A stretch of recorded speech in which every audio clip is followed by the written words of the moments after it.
there. Hope everybody's doing well and staying safe and not feeling too stressed out. So I did a presentation yesterday for the school counselors in the Amarillo, Texas area, and huge shout out to them if any of them are watching, because what a fantastic and inspiring group to work with. And a big part of the presentation was talking about a plan for returning to school in the fall. We know about trauma as school counselors, and we know that we've all gone through a traumatic experience or are going through with the pandemic. According to the DSM, a pandemic would be a traumatic experience. But what do we actually do with our students and staff when they return to school in the fall? So let's look at a 3-point plan for that. And I'm just going to go through it quickly, kind of tell you what I told the counselors yesterday. So the first part of the plan is to keep doing your same school counseling delivery as mandated by the ASCA national model, or if you're in Texas, the Texas model, pre-COVID. So we're doing the same delivery points. We're doing individual sessions, student support groups, and guidance curriculum. But I guess the question then becomes how does that look different when we're coming back to school after a pandemic? So I think the first part is to focus on an intro guidance lesson where you tell your students how they get to you, most importantly, very clearly, so they very clearly understand how to access you, and then also what your role is and the things that you can do to help them.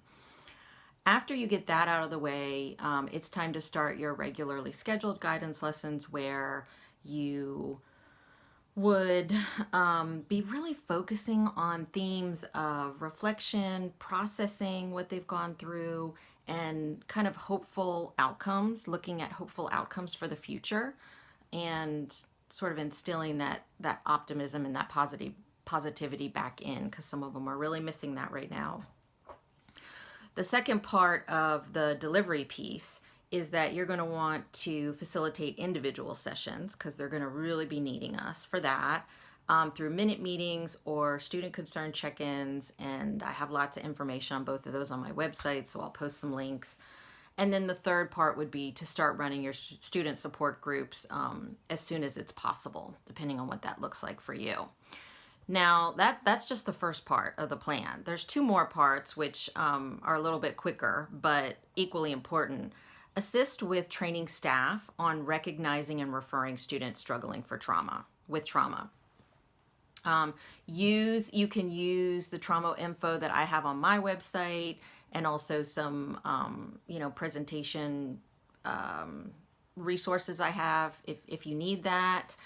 And the idea is that you want staff to recognize kids that are traumatized and need support, get those kids to you, and then you as the school counselor would decide, is that something that you can handle in your office, or is that something that needs more support with a referral to outside counseling?